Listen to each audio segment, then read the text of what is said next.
Hey everyone, Eric Watson here, freelance writer, player of games, writer of words, recorder of videos, and tabletop role-playing aficionado. In this Kickstarter preview video, we're going to look at Amethyst, a 5e setting launching on Kickstarter on August 30th.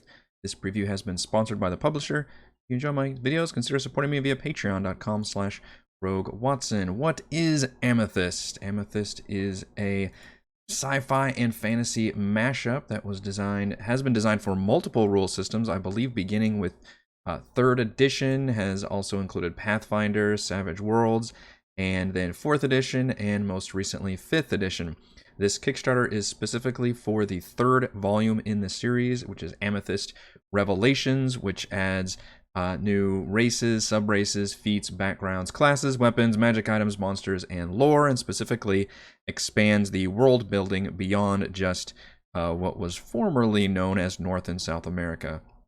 And I'm going to take you into a bit of a dive into the first volumes, beginning with Quintessence, which is the core rulebook for Amethyst. So as I mentioned, it is a sci-fi and fantasy mashup, and I mean that in a very literal sense, in that it assumes that Earth's history happened normally as it happened, with one major change, and that is that ancient history, there was two opposing magical worlds, one of entropy and one of syntropy, that collided and warred with each other, and they set off this huge mega fantasy nuclear bomb that destroyed much of Earth. And from what I can gather, that's also maybe what in this universe destroyed the dinosaurs and was bad news, but it put both of these fantasy worlds into effectively hibernation.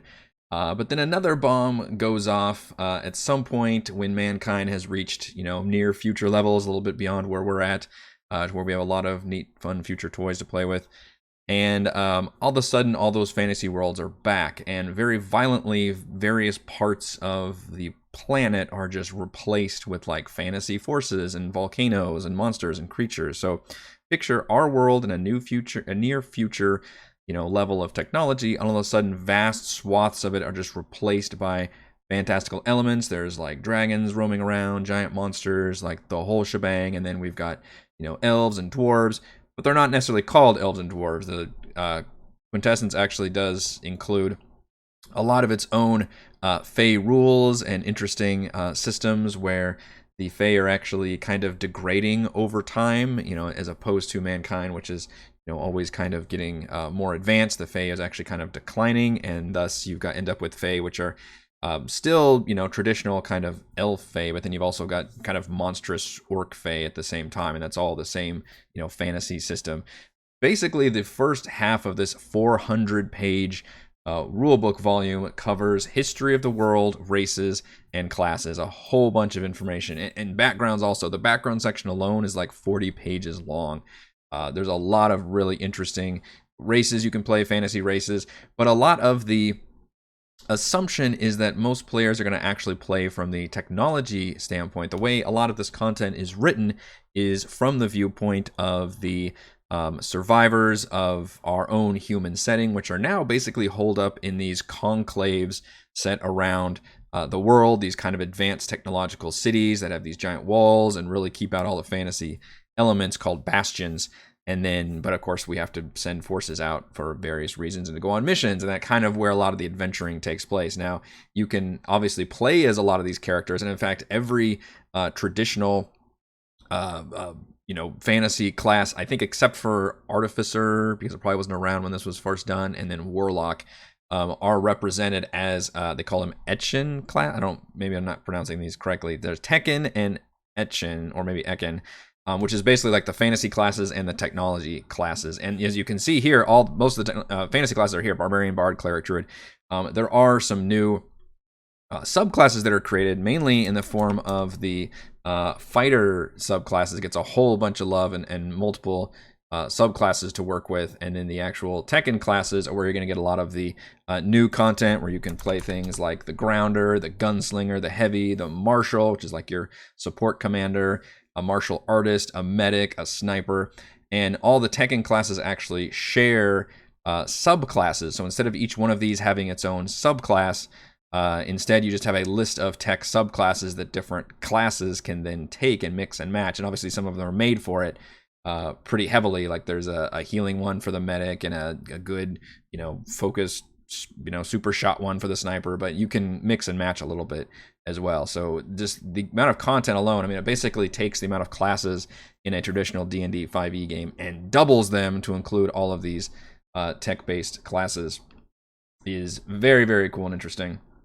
And then the second half of this entire thing is basically all your equipment, because if you've got a modern day setting, you have a lot of equipment, and a lot of the tech classes rely on having equipment versus all these, innate spellcasting and abilities. So the entire back half is, guns, gears, vehicles. Yes, you've got cool like exosuits and mech suits, and there's starships you can use, and all this very fancy, cool equipment. And then in addition to all of this content, they all include little adventures at the end, which, a pretty good job of setting the stage and introducing you to the world and having a little dungeon crawl and everything.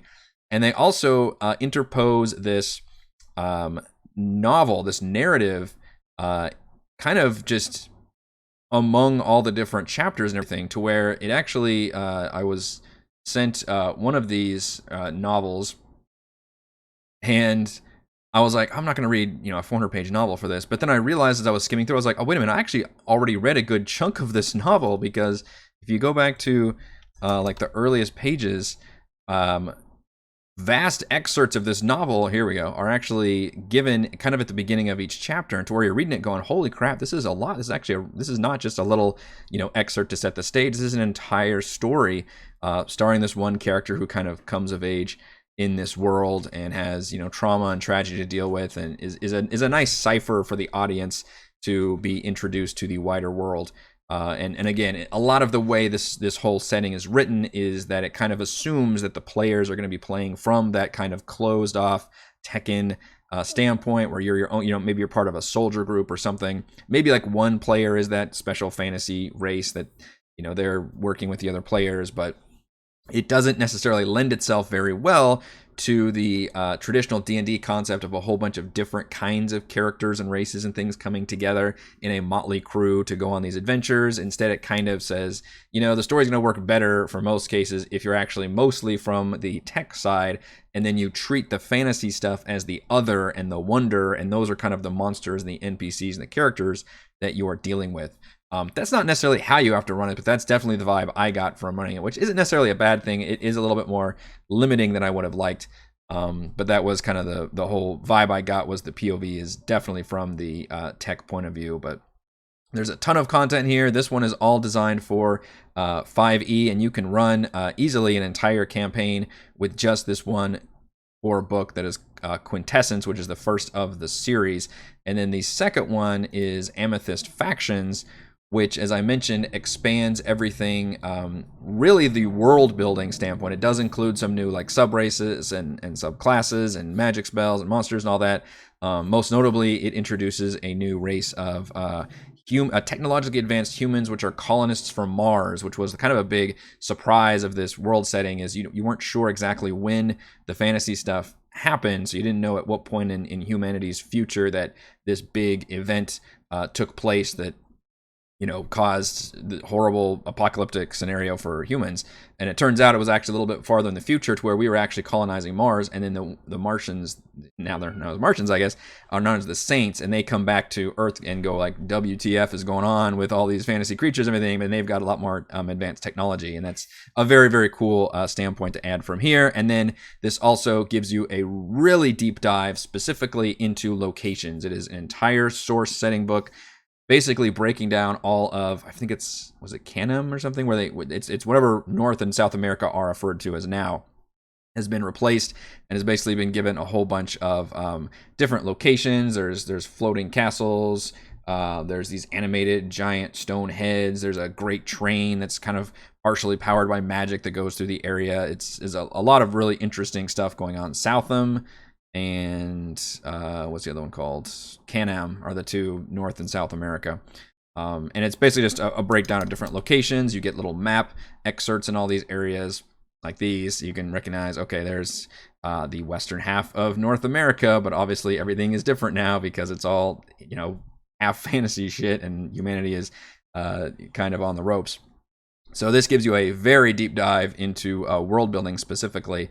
And then what the new stuff is supposed to be, which is this third volume, which is going to be on Kickstarter soon, is specifically going to be adding more of everything, but also expanding the world building beyond North and South America and actually go into Europe and possibly other areas if you wanted to have an even wider planet-wide size, which is, as far as I know, way bigger than most tabletop RPG settings get. Most of them don't cover an entire planet.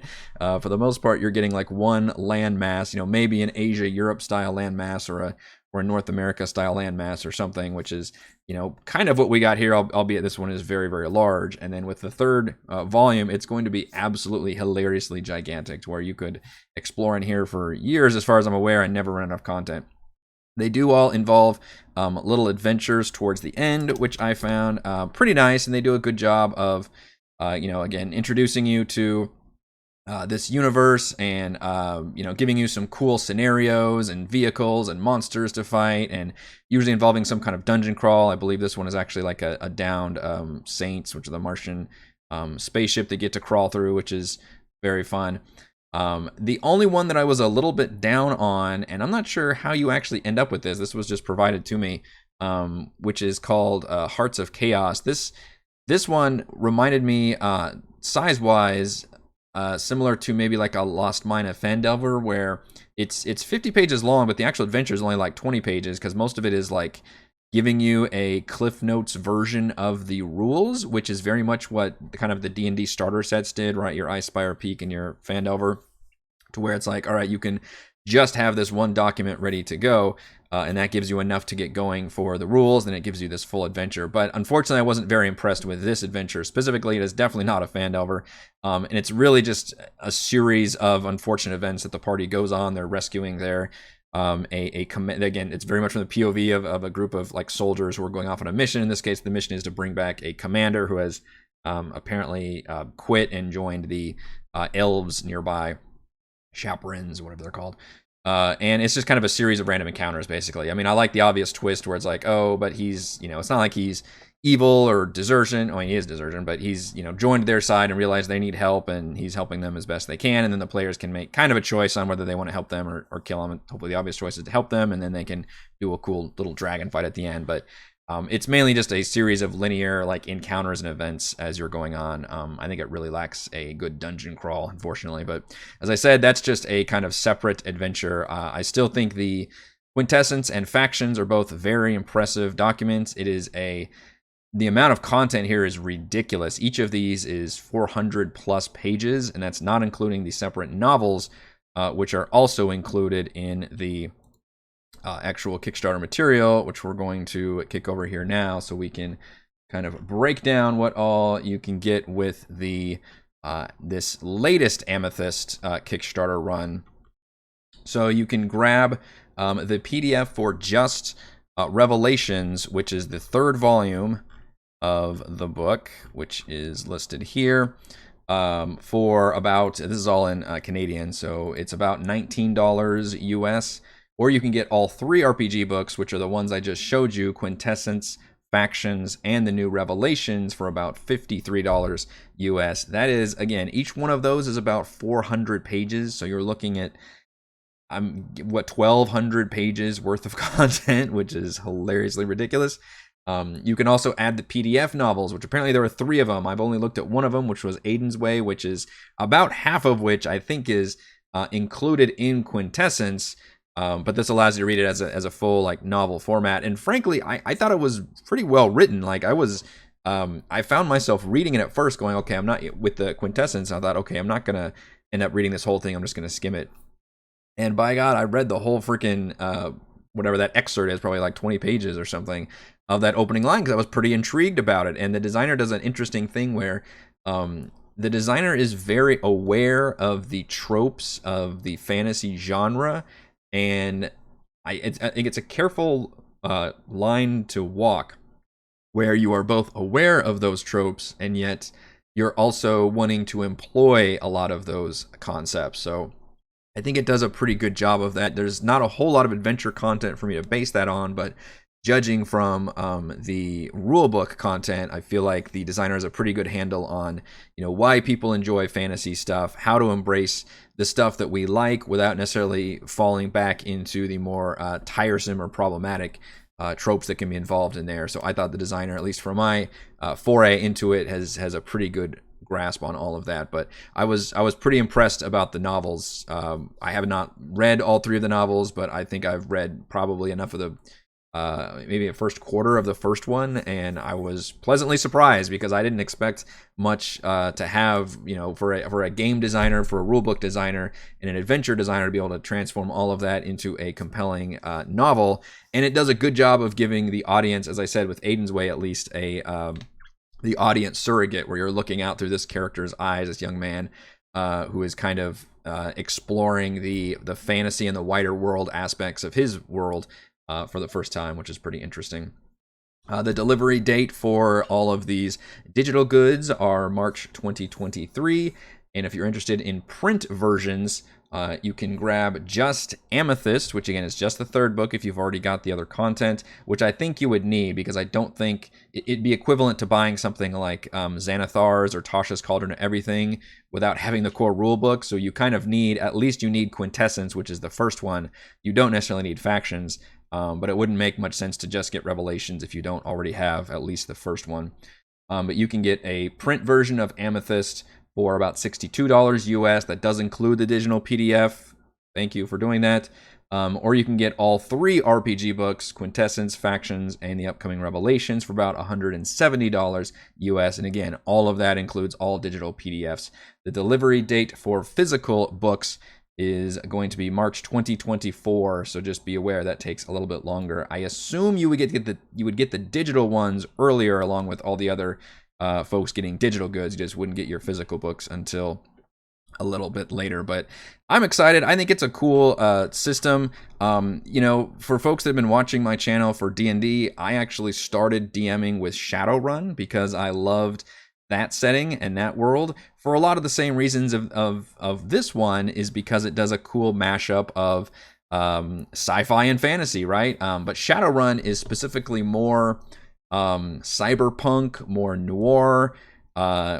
This Amethyst honestly is more, I would say it's almost, the sci-fi is apocalyptic in a lot of ways because humanity is walled up behind these cities, and the rest of the world is like too dangerous, and they've really been on decline.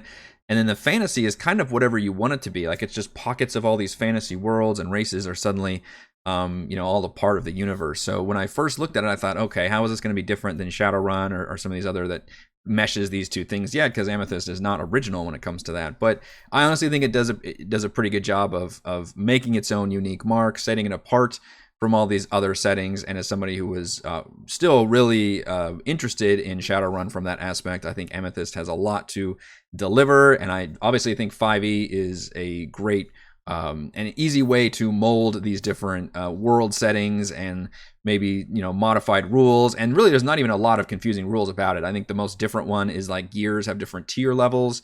And there's this system where technology has a chance to like fail or break when it's around fantasy settings, or even fantasy characters and races. They have a chance to have technology just fail and maybe even blow up or explode spectacularly. But other than that, it uses like a lot of the same fantasy stuff, and what it really does is add on all of the technology stuff, and then of course rechange the entire world to make it a little bit more apocalyptic to deal with. All right, so this Kickstarter goes live on August 30th. I believe it runs for about 30 days. Thank you for watching this Kickstarter preview. You can watch more reviews and follow our own 5e adventures here on my YouTube channel, and support my work at patreon.com/RogueWatson. Thank you.